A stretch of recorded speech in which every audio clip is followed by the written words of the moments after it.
Essa história ela remonta a muito tempo atrás, né? Quando criança eu tive muita sorte porque o meu pai ele era ator amador e ele gostava muito de literatura, então desde muito novo eu tive muito contato com grandes nomes da literatura nacional, mundial. Eu lembro direitinho de uma coleção que era famosa na época, né? Que era a coleção de todos os livros do Monteiro Lobato. Então eu li essa coleção com 6 anos, 7 anos de idade, já estava lendo. E aquilo foi me encantando por esse universo ficcional, né? Vendo meu pai também atuar, desde criança eu tinha vontade eu ia para o palco, ficava nos camarins enquanto a peça. Eu não queria assistir a peça da plateia, eu queria assistir de dentro do palco, né? E eu tenho certeza que essa foi a primeira e decisiva influência na escolha dessa profissão, né?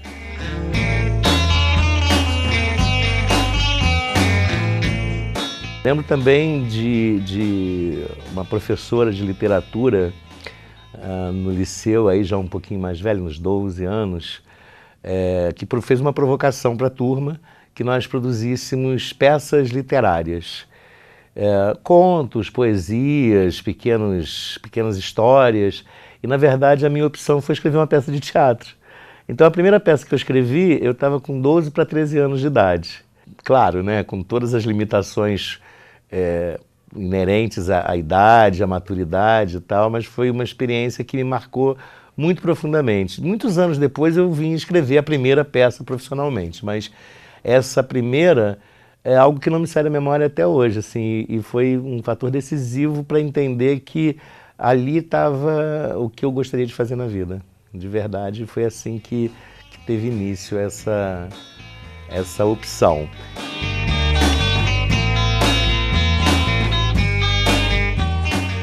Eu não tive uma formação acadêmica na área teatral, mas eu tive a sorte de, além de participar desses coletivos que eu considero como verdadeiras universidades, né, de realizar cursos assim com os nomes mais renomados do Brasil e de fora, né? Assim, cursos com Amir Haddad, Grupo Galpão, Grupo Tascabili de Bérgamo, Tahak Rahman, que é um diretor francês que tem um trabalho muito específico em cima da utilização do teatro como contação de história, né? Jaime Silva, Ademir Martins, nossa, tanta gente que eu passei ao longo desse período como cursos, oficinas, aprendizado. Roberto Malé, que é hoje, sem dúvida nenhuma, o grande expoente dessa linha de teatro grotowskiana no Brasil e na América do Sul, né? Junto com a Tatiana Mota Lima, que se debruça sobre esses estudos assim, de uma maneira muito profunda e que eu acho que acabou formando um pensamento teatral, né? Esse caldo. Então eu tenho influências de muitas coisas, né?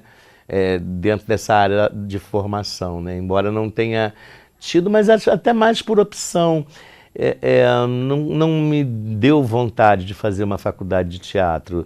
Não que eu acho que não seja importante, mas naquele momento não era essa a prioridade. Foi um processo natural ir enveredando por essas outras áreas, sabe? Surgiu de uma maneira muito natural mesmo. E eu acho que é um pouco isso. Eu acho que essa coisa do teatro de grupo é uma verdadeira universidade, porque você realmente toma contato com todas as áreas de produção, da escrita do texto, a venda de ingresso, a divulgação, a produção do espetáculo, né? Num processo autodidata, mas que faz te capacita de uma maneira muito interessante, né? Não é à toa que as grandes representatividades brasileiras na área do teatro, em termos mundiais, nasceram de grupos, né? Grupo Oficina, aí lá atrás, década de 60, 70, Grupo Opinião, Asdrubal trouxe o trombone, mais recentemente Grupo Galpão, Grupo Armazém, né? Eu acho que está aí nessa coisa do grupo a essência para que se consiga fazer um trabalho mais aprofundado e mais rico de significados, estética, porque você vai aprimorando, você tem um tempo maior, né?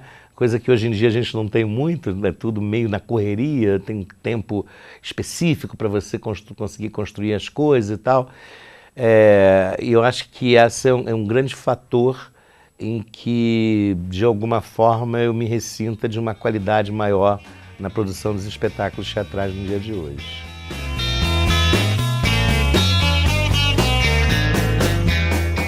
Eu acabei, né, essa pressão da vida, né, de você ter um emprego formal, essas coisas, eu acabei caindo na área de administração de empresas.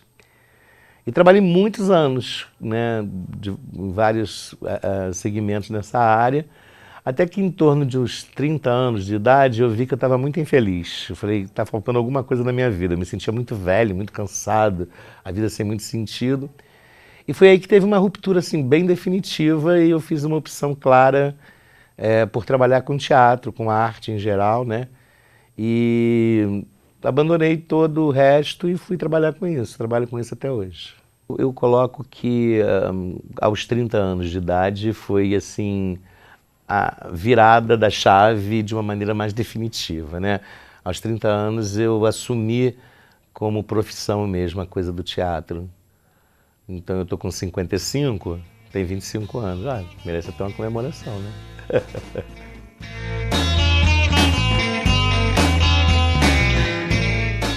Depois eu ingressei durante um bom tempo, eu comecei a fazer teatro, aí propriamente já fazendo mesmo, né, como ator, no antigo grupo do Teatro Mariano, né, da Congregação Mariana da Anunciação, ali da Igreja do Sagrado Coração de Jesus. Eu fazia parte do grupo de jovens e tal, e começamos a montar aquele famoso espetáculo que eles têm lá da Paixão de Cristo, né? Lembra, o primeiro papel que eu fiz foi de soldado romano, né? O soldado que espetava o peito de Jesus na hora da cruz. Era uma coisa assim impressionante, porque tinha uns efeitos de sangue, você tinha que espetar do jeito certo para que o sangue pudesse escorrer, né, do corpo de Cristo e tal. E aí fizemos várias peças infantis da Maria Clara Machado, Pluft o Fantasminha, O Rapto das Cebolinhas, Chapeuzinho Vermelho. E foi aí que começou essa minha carreira. Basicamente foi dessa forma, assim, ainda ingênua, amadora, mas muito significativa, né? Assim, a gente está falando de que final da década de 70, início da década de 80, a gente tinha uma tradição muito grande do que se chamava, e se chama até hoje, mas hoje um movimento bastante enfraquecido, do teatro de grupo. O que era o teatro de grupo, né? Não tinha essa coisa muito hoje de elencos, em que se forma um elenco para montar determinada peça, monta-se aquela peça, aquele elenco é desfeito. Não, existia uma coisa muito forte de se trabalhar os grupos. Então era um grupo de pessoas que se reuniam por algumas afinidades e trabalhavam durante anos em cima de alguma pesquisa ou daqueles temas que interessavam serem montados, né? Mas o grupo permanecia unido, né? E isso ficou caracterizado como teatro de grupo, né? E eu venho oriundo desse movimento, que era um movimento extremamente forte, porque mais até do que só um movimento artístico, também era um movimento político, né? Um movimento político de resistência ao sistema de exceção que a gente ainda vivia, né? De resistência às dificuldades de produção, à questão financeira do país na época. E aí a melhor maneira que se encontrava era se unir como uma espécie de cooperativa em que as pessoas tinham interesse de se expressar. Dentro desses grupos era muito natural que a gente fosse aprendendo os diversos fazeres da arte, né? Então, na verdade, eu já fiz de tudo em teatro, já fiz figurino, já fiz cenário, já fiz iluminação, já fiz sonoplastia, eu componho também, né? Então já compus algumas trilhas para teatro.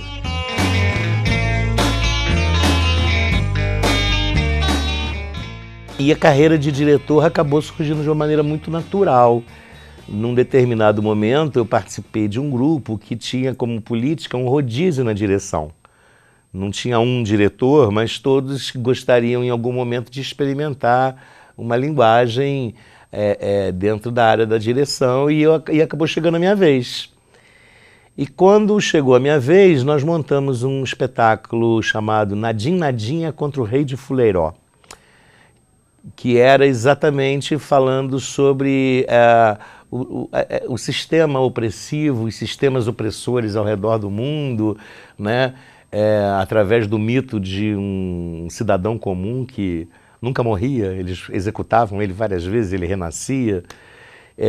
E aí eu pude experimentar a minha expressão como diretor e foi assim muito transformador na minha vida também. Foi um segundo momento muito importante porque eu tomei gosto pela coisa, eu tomei gosto pela ideia de através do teu olhar você direcionar o ator para extrair dele aquele sentimento, aquela emoção que o personagem precisava. E é um mundo fascinante, extremamente difícil, porque você lida com o outro, né? Então, como é que você faz com que o outro te dê aquilo que você está enxergando como uma necessidade para a cena? É um universo muito fascinante e isso realmente me encantou. E a partir daí eu não parei mais de dirigir, né? Então foi uma coisa assim bem interessante.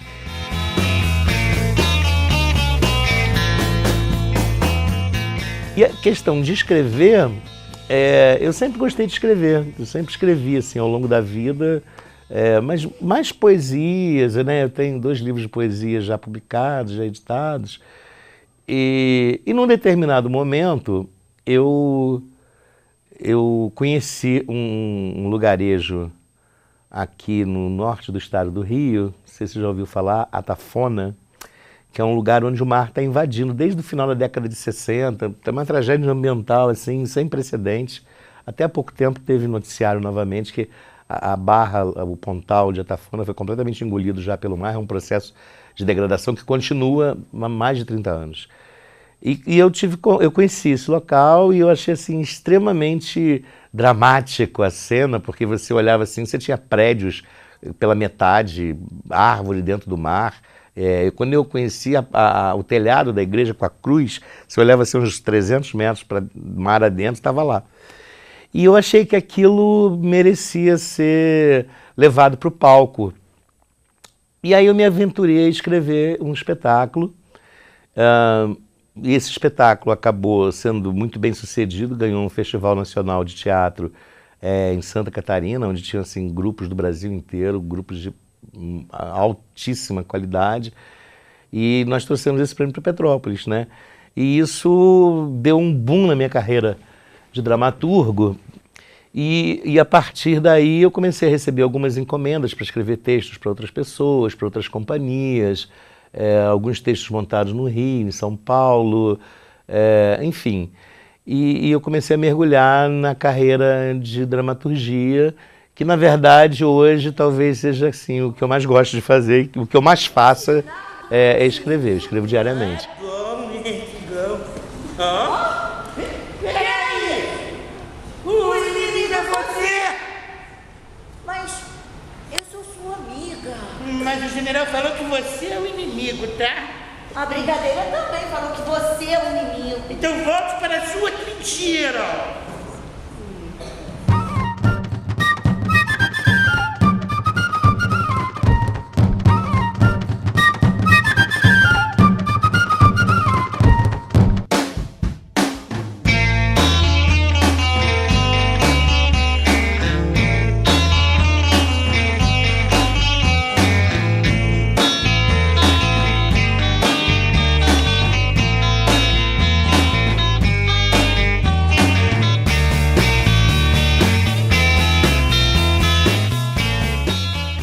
Eu acho isso maravilhoso, revigorante e, na verdade, é uma troca, porque eu aprendo tanto quanto procuro ensinar.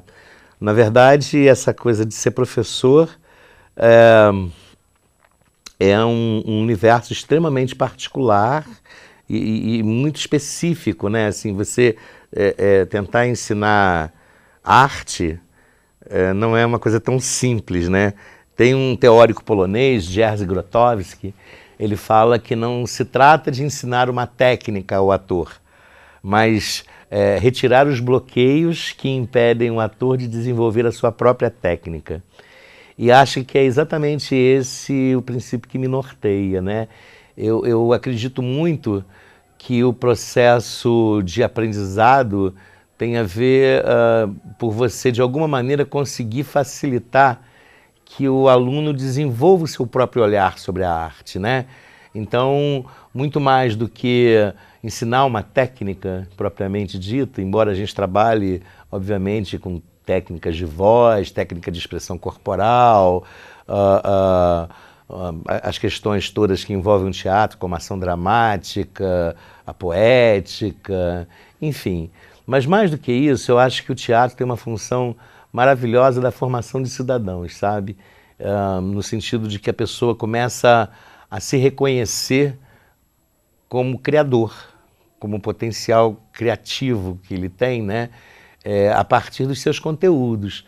Porque, para mim, o ator muito mais... Na verdade, para ser sincero, eu até prefiro usar a palavra artista do que ator, porque a gente tem uma cultura, né? Percebo isso muito no Brasil, de que ator é uma função que está ligada a um nicho específico e que a criação propriamente dita está mais na mão do diretor, está mais na mão do dramaturgo. E, na verdade, eu acho que não é bem assim, né? O Paulo Altran falava uma coisa muito interessante, que ele falava que o teatro é a arte do ator, o cinema é a arte do diretor e a televisão é a arte do produtor, né? E eu acho mesmo que o teatro é a arte do ator. A função mais importante no teatro é o ator, né? É o ator porque ele é o canal final dessa comunicação assim, extremamente importante, né? E o instrumento que ele tem, a ferramenta que ele tem é o seu próprio corpo, ou como eu prefiro colocar, o seu organismo psicofísico, que na verdade reúne o seu corpo, a sua psique, o seu emocional, por que não a sua alma, né? A serviço da construção de uma vida. Porque, na verdade, o que o ator faz é construir vidas.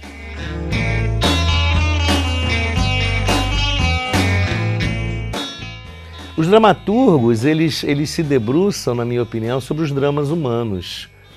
Qualquer texto teatral que você pegar, ele vai estar falando de algum drama humano, né? Ele vai estar falando da morte, do ciúme, do amor, da saudade, da tirania. E todos nós temos isso tudo dentro de nós, né? A gente conhece essas emoções, nós passamos por essas emoções ao longo da vida. Então, assim, eu acredito que você só possa criar a partir de algo que está dentro de você. Você só pode criar a partir dos seus conteúdos. E mesmo que você, por exemplo, use um filme para se inspirar na construção de um personagem ou qualquer coisa assim, ainda assim é o teu olhar, né? Porque se nós dois olharmos esse mesmo filme, nós veremos coisas absolutamente diferentes. Então, esses conteúdos que cada um traz dentro de si, que eu acho que são importantes no processo de construção de personagem. E como professor, eu acho que o meu papel é tentar fazer com que o ator ou o aluno possa deixar fluir essa gama enorme de emoções, esse universo que é cada ser humano, né? Acho que basicamente é isso. É muito engrandecedor dar aula de teatro. Eu estava muito tempo sem dar aula, e quando a Tatiana me convidou, eu achei assim, poxa, pode ser interessante, né? Numa instituição de ensino extremamente conceituada, uma proposta bastante profissional, bastante séria, mas ficava me questionando, será que eu ainda quero isso? Olha, e quando as turmas se formaram, eu estou assim, absolutamente encantado, porque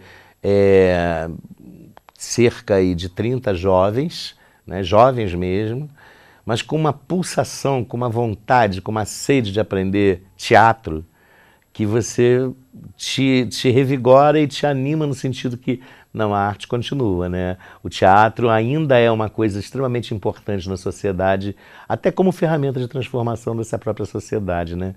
Shakespeare tem uma frase muito interessante, ele fala que uma das funções da arte é mostrar à feiura a sua própria face. E eu acho que o teatro faz isso de uma maneira ímpar.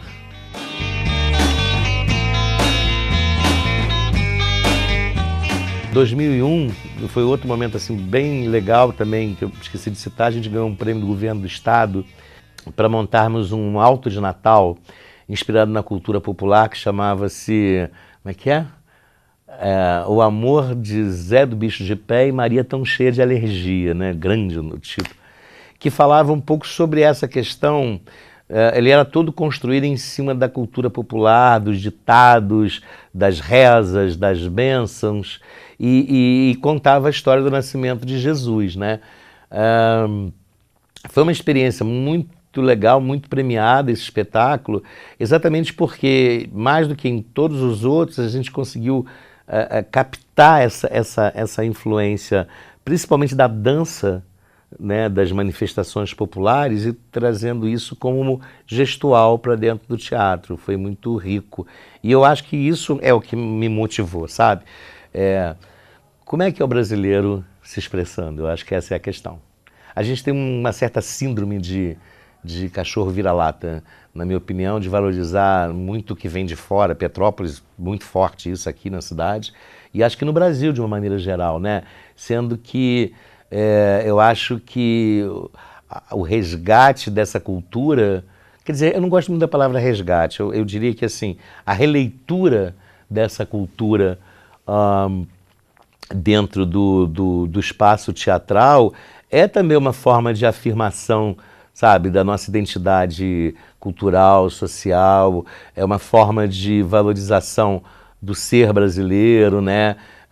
Dentro de um quadro tão dantesco como esse que a gente está vendo aí no âmbito político, econômico, social e tal, perceber que tem muita coisa legal que pode nos redimir enquanto nação, enquanto povo mesmo. Acho que eu vejo a arte e a cultura como caminho, junto com a educação, como os caminhos de transformação de uma nação, né? Eu acho que o Brasil tem tudo para dar uma volta por cima se a gente olhar para esse lugar aí, sabe?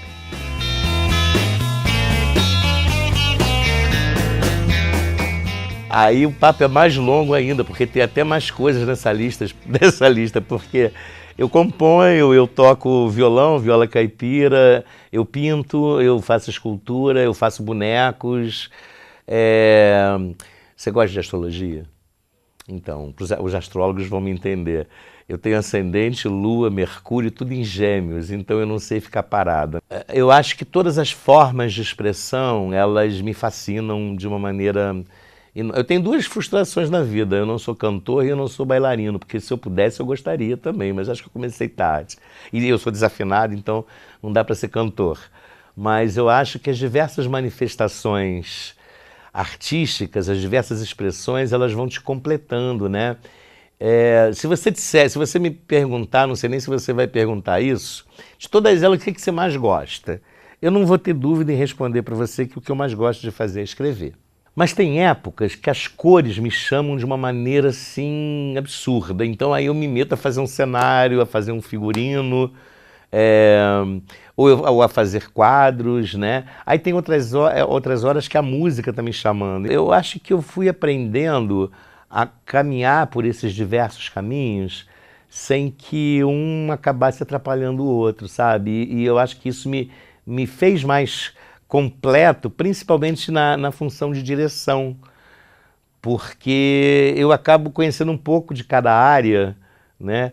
Eu sei que as equipes às vezes ficam meio assim, que eu acabo me metendo em tudo, né? Dando pitaco em tudo, não tem como não fazer. Mas, por outro lado, eu acho que foi assim, enriquecedor demais experimentar essas diversas áreas, sabe? Muito, muito enriquecedor.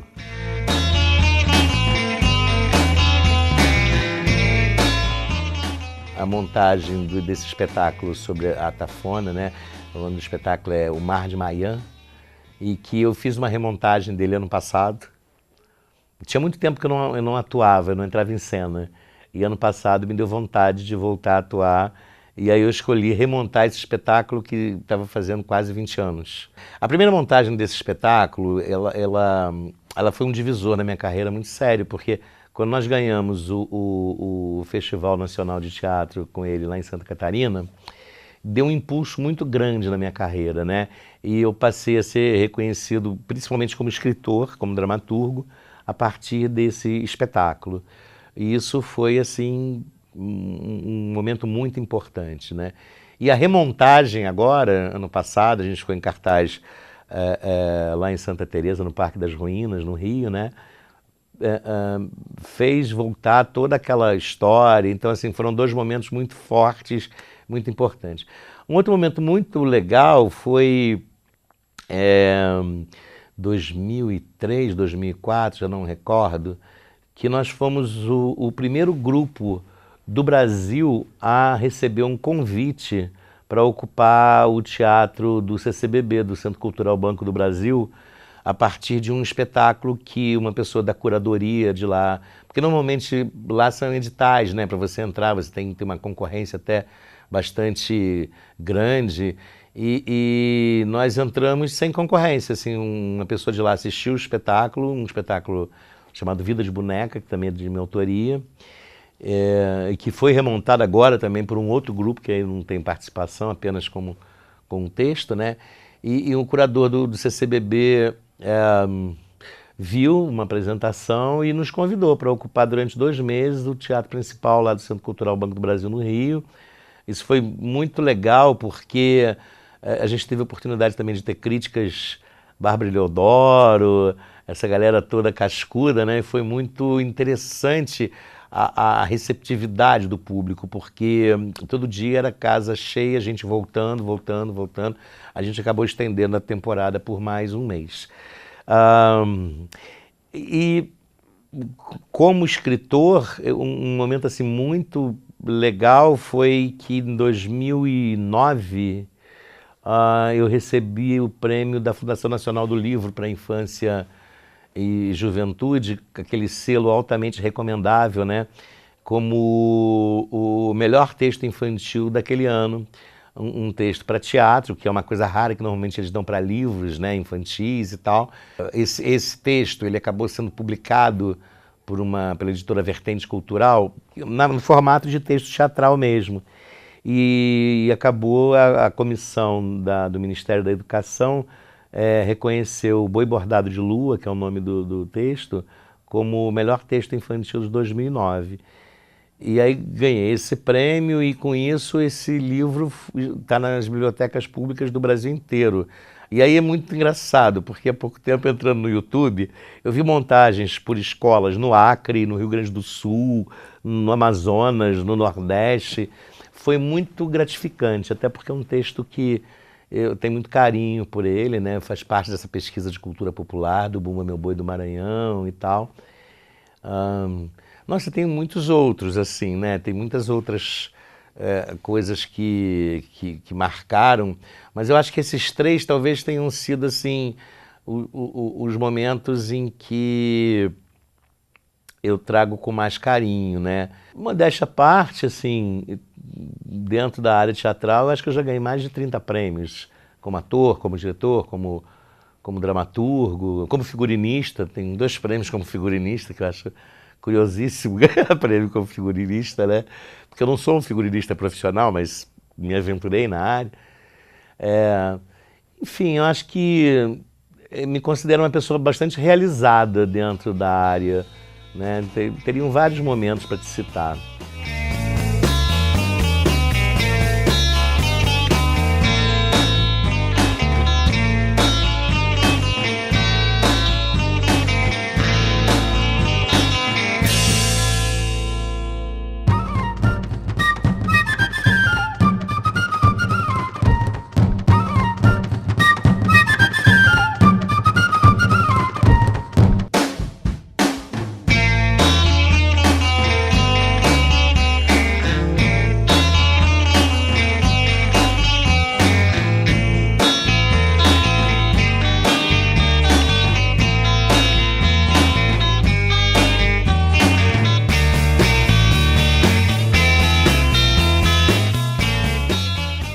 Eu acho que assim, o Brasil ele tem 2 correntes de influência na questão teatral, na minha opinião, né?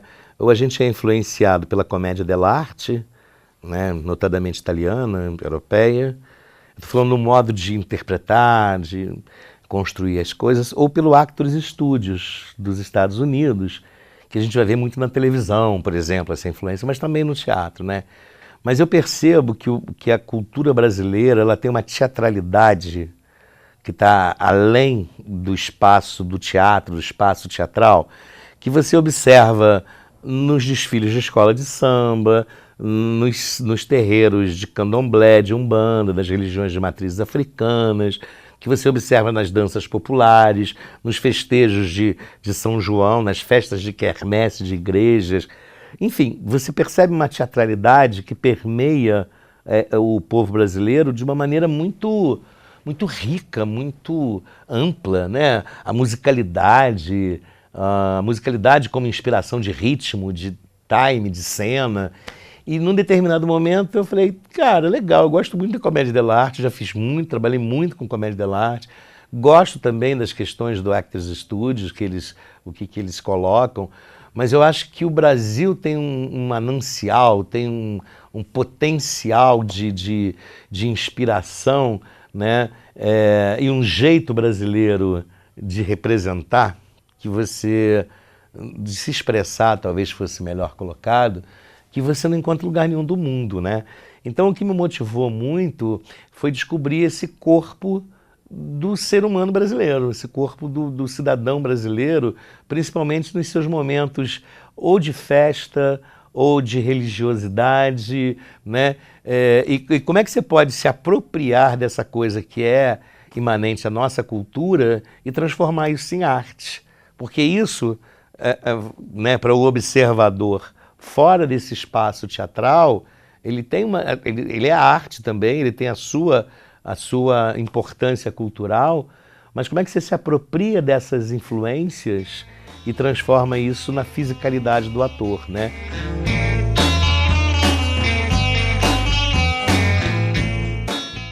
E, nossa, essa lista é grande demais. Pode ir citando? No Brasil, Aderbal Freire Filho, Amir Haddad, Zé Celso Martinez, Vinícius Fonseca, Roberto Malé, Ademir Martins. Fora do Brasil, Eugênio Barba, Jerzy Grotowski, Stanislavski, Artaud. São muitas influências diversas, sabe? Porque cada um vai falar de uma coisa diferente, de uma área diferente. Eu gosto muito de música também, então eu tenho uma influência muito grande dos compositores brasileiros, né, principalmente, né? Muito Chico, muito Caetano, muito Noel Rosa. E por que essa influência da música no teatro para mim? Porque a questão do ritmo teatral é uma coisa muito importante para mim, né? Do ritmo do espetáculo e tal. E a musicalidade brasileira acaba dando uma pulsação que eu acabo levando para o meu trabalho. Normalmente, enquanto diretor, eu monto o espetáculo a partir de uma música. Mesmo que os atores nem precisam saber disso, assim, mas aquela música está me permeando, aquela pulsação, aquele ritmo.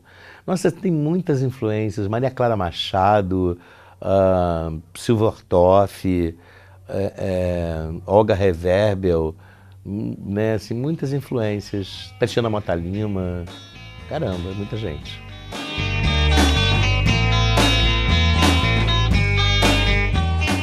Foi a primeira e mais importante, sem dúvida nenhuma.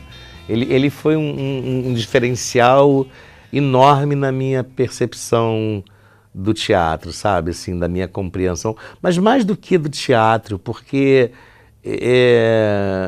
ele tinha uma coisa com essa coisa da importância dos livros, das palavras, sabe, do texto. Ele fez questão que eu e mais 2 irmãos, né, somos 3, desde cedo nossa casa tinha Raquel de Queiroz, desde muito cedo mesmo, né, assim, comecei a ler com 6 anos, 5 anos de idade, já lendo coisas. Machado de Assis, que nem entendia, mas estava lá.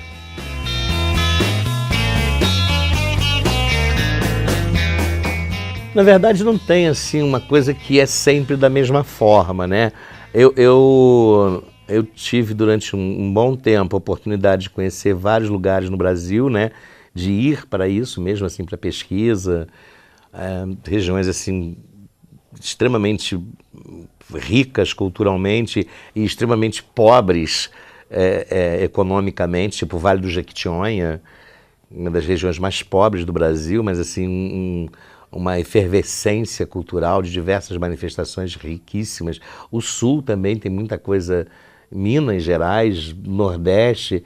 Então eu tive a oportunidade de visitar alguns lugares, né?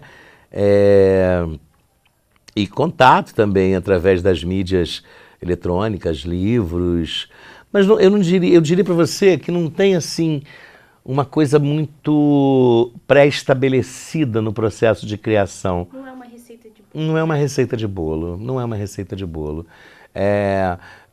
O que normalmente acontece é a vontade de falar sobre algo, né? E aí a forma de como falar sobre esse algo é que vai aparecendo na medida que você vai buscando as referências, né? Esse, por exemplo, Boi Bordado de Lua, na verdade, a história dele é muito, assim, para mim, surpreendente, né? Não sei se você tem ideia do que seja bordar um manto de um boi de Bumba Meu Boi do Maranhão. É um trabalho assim de 8 meses, porque eles vão bordando com canutilhos, miçangas, né? E numa visita a São Luís, eu fui para ser jurado de um festival de teatro, que é outra coisa que eu também acabo fazendo muito sendo jurado. E eu tive contato com um mestre de boi lá, que me levou à casa dele, onde ficava toda a estrutura e tal. E me chamou muita atenção a esposa dele, que era quem fazia os bordados. Ela teve um AVC e estava com o lado direito do corpo paralisado. Isso foi em setembro de não lembro que ano, 2004, 2006, sei lá. E aí a grande tristeza dela é que ela não conseguiria se recuperar a tempo de bordar o manto para o ano seguinte, que seria em junho. E essa historinha dela foi que me inspirou a escrever o Boi Bordado de Lua, porque conta a história de que na verdade era uma coisa que eu já queria falar já há bastante tempo, que era sobre os fantasmas internos que nos assombram, né? Então conta a história de uma moça que está assim com a casa cheia de fantasmas e faz uma promessa para São João, que é o ritual deles lá, né? De bordar um manto de boi se aqueles fantasmas desaparecessem. Então, com isso, na verdade, o que eu queria discutir eram os fantasmas que nos assombram, né? Os medos, as inseguranças. E era uma coisa que eu já queria. E aí a forma que veio foi a partir dessa história dessa senhora. Então não tem receita de bolo. Eu costumo dizer que meu processo é extremamente caótico, meu processo criativo. Eu nunca sei o que eu quero. Eu faço questão de não saber. Os atores sofrem muito comigo, eu tenho certeza disso. Agradecer a todos que já passaram pela minha carreira assim, como diretor, porque não é fácil, porque o ator é um bicho inseguro. Eu também sou, enquanto ator. A gente está sempre numa insegurança, né? Numa necessidade de aprovação. E quando pega um diretor que não sabe o que quer, e eu não tenho problema em dizer que eu não sei o que eu quero. Eu nunca sei o que eu quero mesmo, porque o que eu quero é aquilo que seja melhor para o espetáculo. E o que é melhor para o espetáculo, eu acho que vai se construindo no processo. Quando você já sabe de antemão, você tira espaço do criativo. Eu acho que a criação, o criativo está no caos. E aí a gente não tem que ter medo de mergulhar nesse caos. Eu sempre mergulho.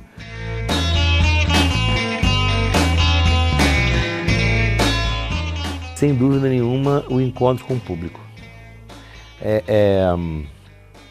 O próprio Grotowski também, o mesmo Grotowski, né, deu para perceber que tem uma influência grande do Cidadão, né? Coloca que o teatro é a arte do encontro. Porque você pode fazer teatro sem diretor, você pode fazer teatro sem texto, você pode fazer teatro sem figurino, sem luz, sem música. Para acontecer o fenômeno teatral, você precisa de um ator e de um espectador. Sem esses dois, você não tem o teatro, né? Então ele defende uma ideia, e a partir daí ele aprofunda essa ideia, de que o fenômeno teatral é esse fenômeno que se dá no encontro de um ator e de um espectador, né? Então, para mim, sem dúvida nenhuma, o que mais me emociona é esse processo de comunicação em que, num primeiro momento, a gente até acha que o ator é o comunicador, né, e é o emissor e o espectador é o receptor. Mas, na verdade, essa é uma simbiose, é um caminho de mão dupla, porque você dá e o espectador te devolve, aquilo te alimenta e você devolve, é retroalimentado.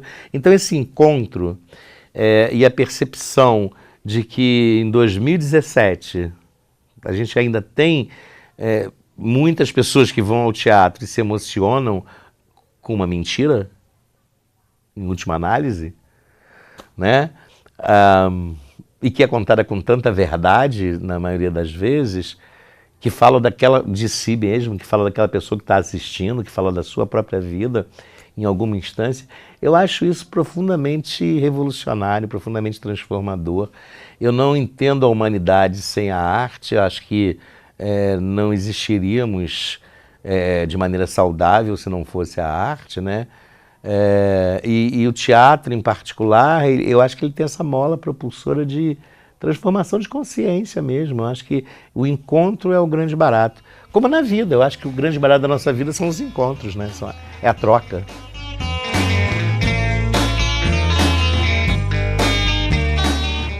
O exercício da profissão trouxe tudo que eu tenho. Trouxe os bens materiais, né? Eu acho que eu dei sorte, porque não é uma profissão fácil de você se manter financeiramente, mas consegui construir minha casa, consegui dar educação para os meus filhos, né? Os três, os dois já terminaram a faculdade, o terceiro cursando.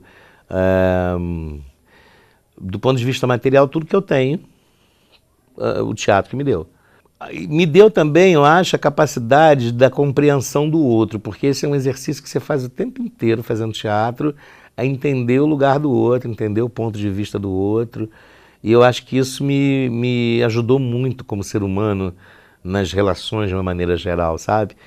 Eu acho que o teatro acaba te tornando um ser humano melhor para você.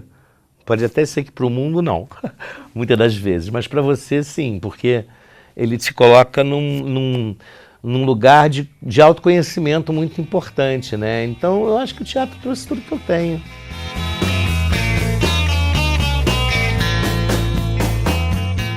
Muita disciplina, muito trabalho. Cada uma dessas funções aí tem uma rotina diferenciada, né? Eu estou com saudade da minha rotina de ator novamente, porque de todas elas é uma rotina a mais sacrificante, me parece, assim, porque você tem que cuidar do corpo, você tem que cuidar da voz, você tem que cuidar da cabeça, tem que cuidar do coração, você tem que cuidar de muita coisa, né? As pessoas que acham que fazer teatro é uma coisa glamurosa, fácil, criou-se a impressão de que ser ator é uma coisa fácil. Porque a gente liga a televisão, a gente vê um monte de gente ator, né? Não vou entrar nesse mérito aqui, mas eu acho que são linguagens diferentes, né? Os requisitos que você precisa para ser ator na televisão são muito menores do que os requisitos que você precisa para ser ator no teatro. Não é à toa que todo mundo fala que o teatro é a grande base, é a grande formação, né? Então, a rotina do ator teatral é uma coisa pesada. Eu costumo dizer que o ator é um trabalhador braçal, e é mesmo.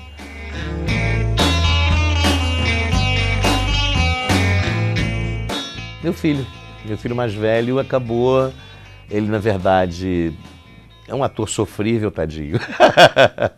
Não, brincadeira, ele não é sofrível, mas ele não é ator, né? Mas ele já teve experiências como ator, mas ele é um excelente compositor e músico, né? E ele compõe trilhas para teatro. A gente já temos assim 2 parcerias e vamos para a terceira agora. Ele está compondo a trilha do meu mais novo espetáculo infantil. Tá linda a trilha, ele é um excelente compositor. Da minha família só.